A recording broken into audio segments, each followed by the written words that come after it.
Carl Gustav Jung, uno de los psicólogos y psiquiatras más importantes de toda la historia. Su maestro fue Sigmund Freud, pero con el tiempo tomaron caminos distintos. Jung descubrió un conocimiento oculto en el estado de vigilia, ni dormido ni despierto, e intentó interpretarlo en el extraño Libro Rojo de Jung.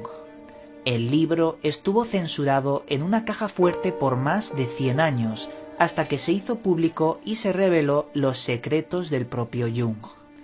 Existe un conocimiento ligado a los arquetipos prehistóricos que tenemos programado en el inconsciente.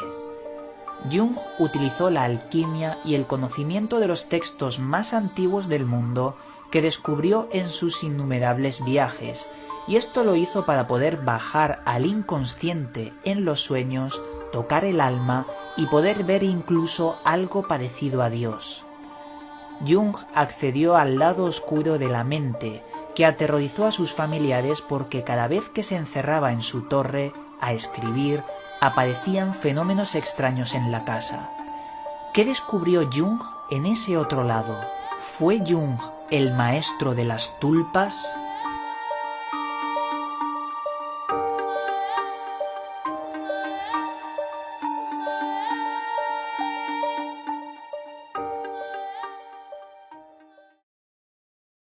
Saludos, buscadores del misterio, y gracias por asistir a granmisterio.org. Este videoprograma que vais a ver ahora mismo se puede considerar como una pieza más que complementa el amplio puzzle sobre la mente humana, sobre las sombras incluso de la propia creación. Lo que os voy a comentar es una investigación que yo mismo he tomado sobre la figura del mítico psiquiatra y psicólogo Carl Gustav Jung, un hombre que se sumergió en la mente humana, en el inconsciente, y descubrió que a través de los sueños se pueden colar el inconsciente colectivo. Carl Gustav Jung descubrió que el ser humano tiene una mente que está por encima de nuestros cerebros, una mente colmena, como las abejas, y que se puede acceder mediante los sueños.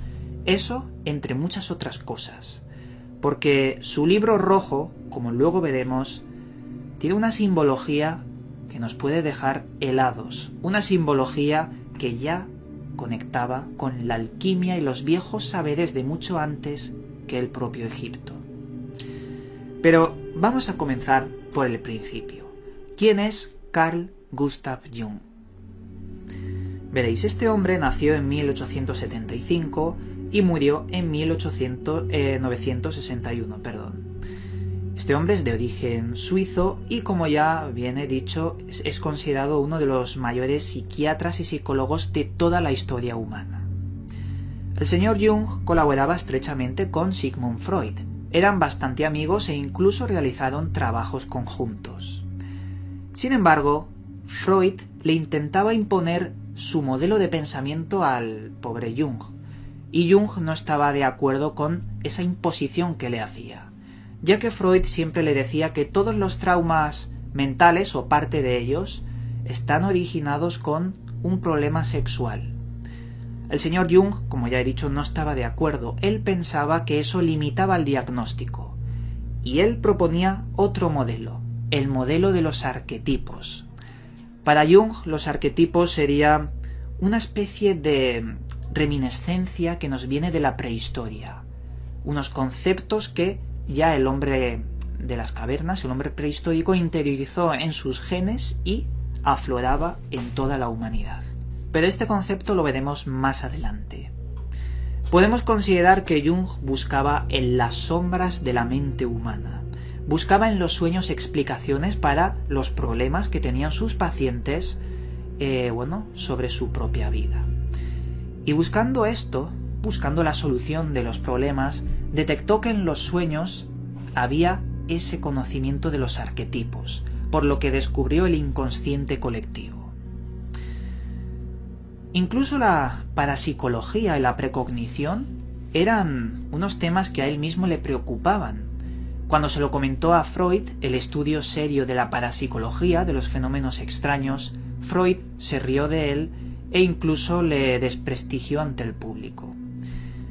Por ello, con el tiempo, Freud y el señor Jung empezaron a llevarse mal y se separaron, algo que le produjo una enorme tristeza de vida al señor Jung. Jung curaba a sus pacientes, como bien he comentado, usando el inconsciente y sobre todo pasando de los protocolos de psicología. Todo lo que él había estudiado lo tiraba. Él inventaba un nuevo método para poder curar a sus pacientes. Y ese método utilizaba también una implicación emocional del propio Jung junto a su paciente, llegando a curar los problemas emocionales de un montón de personas. Eso sí, en su biografía comenta algo muy extraño. Cuando se implicaba emocionalmente con sus pacientes, surgían fenómenos extraños que no podían ser explicados. Objetos que se movían, luces que se apagaban, o incluso la propia radio hacía cosas extrañas. El señor Jung viajó por todo el mundo. Este hombre buscaba el conocimiento de la India, África o incluso de Egipto. Él quería leer todos y cada uno de los textos de saberes antiguos para poder buscar los arquetipos. Él se estaba empezando a obsesionar con los arquetipos, y todo eso a raíz de la ruptura con su amistad de Freud, ya que él intentaba buscar una línea muy distinta para investigar esos problemas mentales. Con el estudio de todos estos textos determinó esos arquetipos, su existencia y cómo hasta el día de hoy permanecen nuestros sueños, aunque nunca hayamos visto nada sobre la cultura africana, sobre Egipto, nada de eso. Están dentro de nosotros como una esencia dentro de los genes. Pero también hay arquetipos actuales que la gente toma sin darse cuenta. Por ejemplo, el señor Jung decía de sus propias palabras, en un documental, que después hablaremos de ese documental, hablaba del arquetipo del doctor.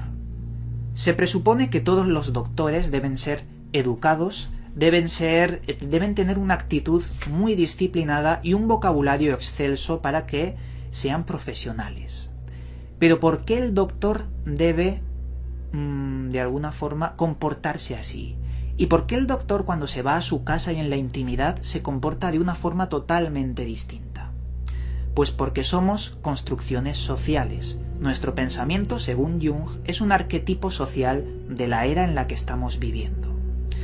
Por lo que el doctor ha sido esa construcción también. Pero eso es como un leve ejemplo de los arquetipos, porque es algo mucho más amplio y complejo. Como bien estaba comentando, le afectó la ruptura de Freud muchísimo y dejó su estudio del consciente para pasar a su estudio del inconsciente, como ya estaba empezando a hacer con sus viajes y ese estudio del arquetípico. Por lo que el señor Jung decidió hacer una técnica algo peligrosa para poder sacar su inconsciente e indexarlo a su consciente, es decir, la fusión de tulpas de la que hemos hablado en programas anteriores.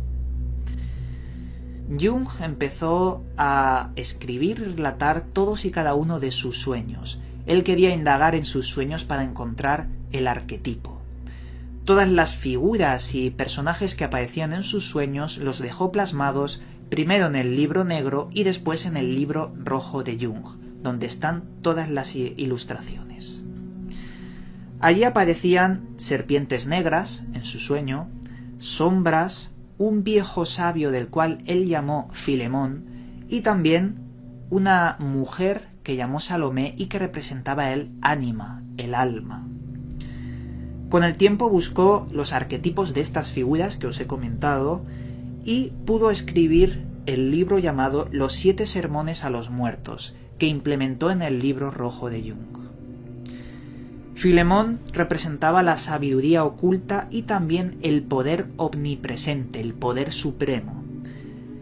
Pero esto le llevó a pensar que existiría dentro de los sueños y con estos elementos un camino iniciático para poder llegar a las entrañas del alma e incluso poder vislumbrar a la idea de Dios, un Dios que él no creía como el Dios cristiano, ni mucho menos. la idea de Dios como el todo hermético que ya comentaban en el antiguo Egipto. El señor Jung tuvo la necesidad de aprender alquimia. ¿Por qué? Porque se dio cuenta que en los sueños aparecen símbolos y figuras geométricas que pertenecen a un arquetipo desconocido de la antigüedad. Estas figuras las vio en libros de alquimia y por eso tuvo la necesidad de aprender todas y cada una de las simbologías de la alquimia. Y la simbología fue la clave, porque descubrió que los símbolos guardan un enorme poder inconsciente para nuestra mente. Como anécdota curiosa, el creador de la propia alquimia, Hermes Trismegisto, allá en el antiguo Egipto, no solo creó la alquimia, también creó la psicología al propio Trismegisto, por lo que alquimia y psicología deben ir de la mano necesariamente para poder interpretar ese código oculto en los sueños. Pero de esto la ciencia oficial no quiere saber nada. Dicen que son dos cosas separadas y que la alquimia es pseudociencia. Pero si los antiguos apostaban por esto y el propio Jung encontró esa correlación, ese nexo, sin ni siquiera estudiar antes esas culturas antiguas, las estudió después, a mí me da que hay gato encerrado en todo este asunto. Porque la alquimia y la psicología, si la fusionas, encuentras ese camino iniciático hacia el devenir del alma. Pero bueno, continuando con este asunto, como ya os he dicho, el señor Jung creó el Libro Rojo de Jung. Este libro permaneció 100 años en una caja fuerte de un banco de Suiza hasta que en el año 2009 los familiares del difunto Jung decidieron publicarlo, ya que esta era la obra más importante del señor Gustav Jung. Escribió este libro mediante la técnica imaginación activa. Esta técnica, como ya os he dicho, la inventó el propio Jung y consistía en casi dormirse, estar dormido pero estar despierto a la vez, estar en el estado de vigilia, porque en ese estado era consciente o semiconsciente de que el inconsciente le estaba dando los mensajes oníricos de esos símbolos que pertenecían a los arquetipos prehistóricos. Las imágenes que vio, él estaba seguro de que no pertenecían a su experiencia, porque en nuestro día a día podemos ver objetos, conocer personas o hacer cosas que luego soñemos con esas cosas. Pero él estaba convencido de que esto no era fruto de su experiencia, sino que provenían de esos arquetipos ancestrales. Que por cierto, si de verdad todo lo que estaba estudiando Jung es cierto, esos arquetipos serían programados en la mente humana por fuerzas desconocidas de las que al final de este vídeo hablaremos. El Libro Rojo de Jung también contenía fragmentos del Libro Negro de Jung, del cual he mencionado antes. El Libro Negro era igual que el Libro Rojo, pero estaba escrito, no tenía dibujos ni ilustraciones. Incluso lo escribió con un lenguaje algo parecido a lo medieval. Pero él quiso recuperar esos escritos de sus sueños, de su investigación, y colocarlos en el Libro Rojo de Jung. Muchas de las imágenes que aparecen en este libro, que repito, provienen de sus sueños, se asemejan muchísimo con iconografía de Egipto, de África y de la propia India. Eso antes de hacer sus viajes, porque esto fue un proceso de búsqueda como un camino iniciático. Por lo que llegó a entender de que las culturas antiguas hicieron una base que se quedó en el inconsciente colectivo como esa red colmena de la que todos nos podemos conectar. Después de todas estas investigaciones, el señor Jung parece que perdió su mente. O no que la perdió, sino que decidió adentrarse mucho más en ese peligroso mundo del inconsciente. Por lo que se encerró en su torre, en una casa que tenía una torre allí en Suiza, concretamente en Bollingen, y allí se encerró para escribir sin que nadie le molestara. Cuando empezó a escribir de forma ininterrumpida durante muchos días y noches seguidas, los familiares del propio Jung empezaron a ver cosas raras que no deberían estar en su casa.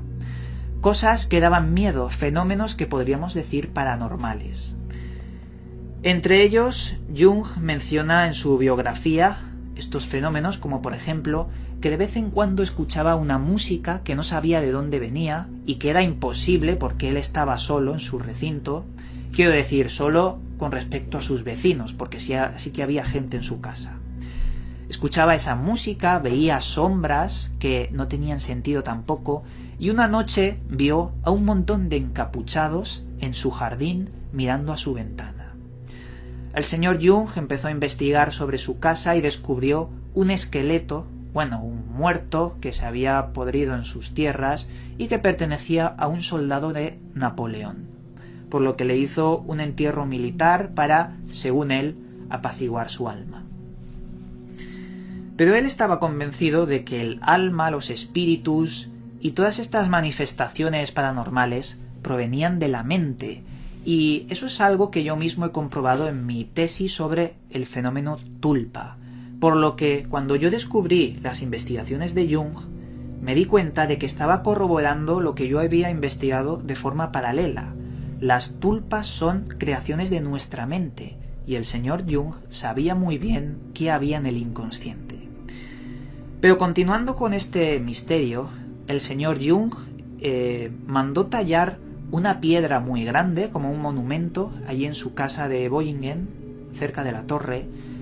Era un monumento extraño con una serie de iconografía de alquimia e inscripciones sobre conocimiento oculto que él mismo descubrió. Algunas de las inscripciones hacen una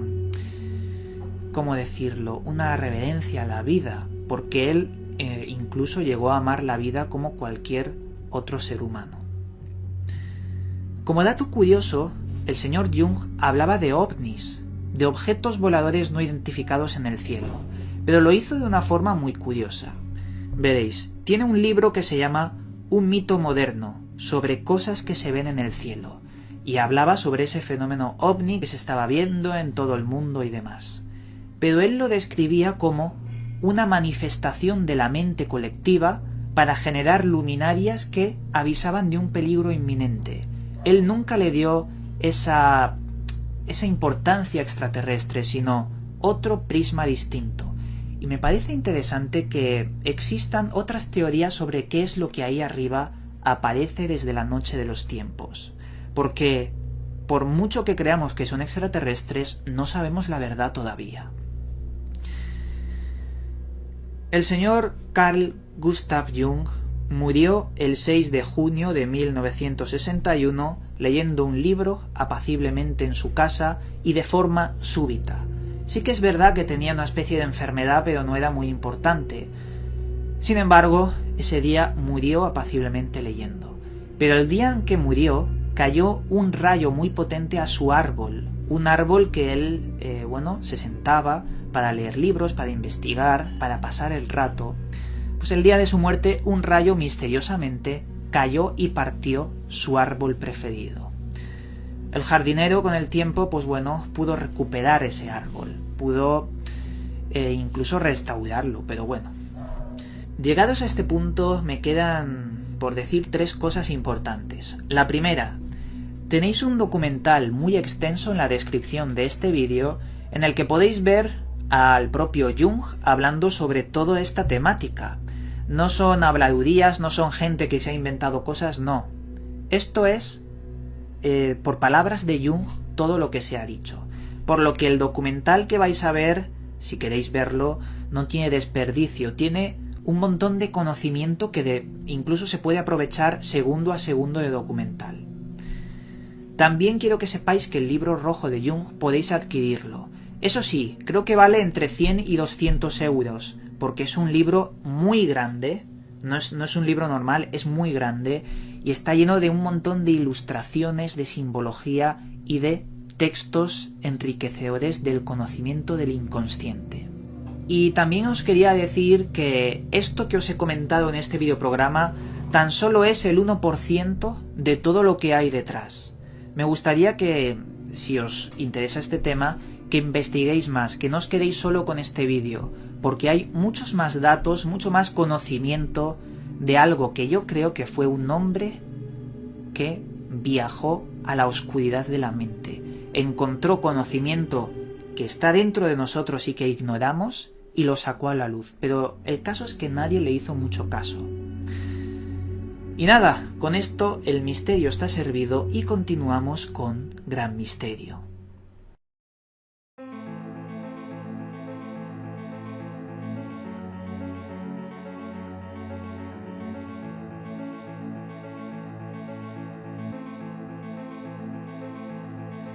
Esta vez, en la sección Libros Recomendados, os traigo El secreto de Prometeo, escrito por nuestro amigo Cristian Ceballos.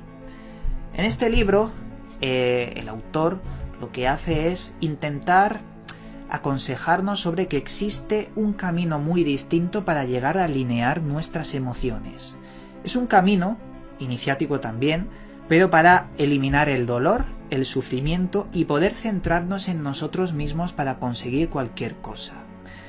Nuestro amigo Cristian también incluye ideas del hermetismo y muchas claves interesantes sobre simbología oculta para el ser humano.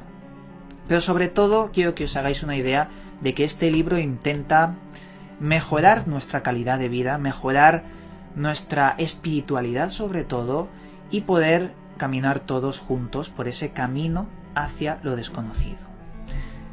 Y nada, con esto acabamos este videoprograma y os mandamos un cálido abrazo y nos volveremos a ver en otro vídeo.